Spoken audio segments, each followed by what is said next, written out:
Dubai မှာ halal only ရနိုင်တယ်လို့ထင်နေတော့လား။ Watta မှာစားလို့ရတဲ့ Thai restaurant စစ်စစ်ကိုဒီဗီဒီယိုမှာမျှဝေပေးသွားမှာပါ။ สวัสดีค่ะ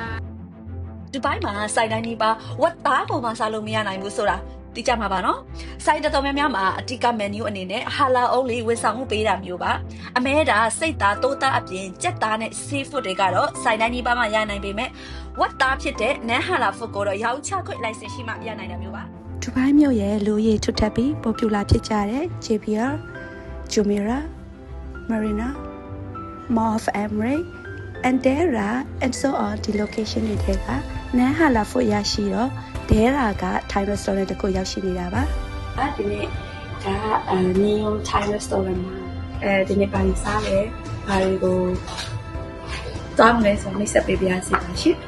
ဒါလေးကတော့seafood papaya salad ပါအင်ဒိုနီးရှားပိုလာဘာလီကျွန်းကိုအလဲသွားမယ်ဆိုရင်တဲ့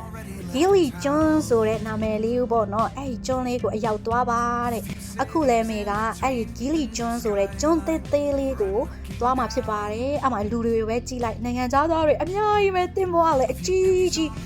Oh my god တန်းစီရတာလူအများကြီးပဲဒီမေတို့ဥပကနေပေါ့နော်ဒီလေးစိတ်ကိုကား2နာရီစီးရတယ်ပြီးတော့ဒီလေးစိတ်ကနေဂီလီကျွန်းကိုသွားဖို့ကြတော့တင်ပေါ်2နာရီထပ်ပြီးတော့စီးရပါတယ်ရှင် ဒီနိုင်ငံကလူတွေကတခြားနိုင်ငံတွေနဲ့မတူပဲလောက်ကတော့ကြပါတယ်သူတို့ကအန်နီရောက်ရင်လောက်မဟုတ်လဲစားကြရပါတယ်ပြီးတော့အန်နီနဲ့တက်ဆိုင်တဲ့တန်တာယူတွေကလည်းအမျိုးမျိုးရှိပါသေးတယ်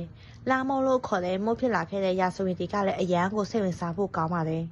အဲ့ဒါဆိုရင်ဒီနိုင်ငံကပြည်နိုင်ငံများလဲဒီနိုင်ငံကတော့မြန်မာနိုင်ငံနဲ့အိန္ဒိချင်းနိုင်ငံဖြစ်တဲ့တရုတ်နိုင်ငံပဲဖြစ်ပါတယ်သူတို့နိုင်ငံကဘာကြောင့်များအဲ့ဒီမှာလောက်ကတော့ကြတာလဲတန်တာယူတွေကရောဘာအကြောင်းတွေများလဲလာမုတ်ကလည်းရာဇဝင်တွေပါရှိခဲ့သေးတာလားစားတဲ့မိခွန်းတွေကိုတီဗီဒီယိုမှာပြပြပြသွားမှဖြစ်ပါတယ်ငါ့ကိုမနှက်ပြန်ဖုန်းခေါ်လိုက်ငါ့ကောင်ကြိမ်စဲမှာတခုထူးဆန်းတာအဲ့လိုဘလော့ပြီးနောက်ရက်မှာဖုန်းထောက်ပါ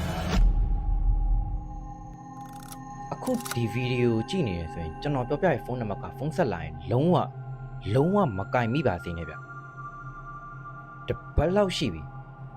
ညာကြီးမှုကျကျွန်တော်ဖုန်းကြီးဇက်တိုက်ခေါ်တဲ့ဖုန်းနံပါတ်တစ်ခုရှိတယ်တမင်တက်လာတော့မသိဘူးဗျကျွန်တော်ခေါ်တဲ့အချိန်က2:50ကိုတိတိမှာခေါ်3နာရီအတိလည်းမဟုတ်ဘူးနည်းနည်းလေးပို့စော်ပြီး2:58အထိလည်းမဖြစ်သွားဘူး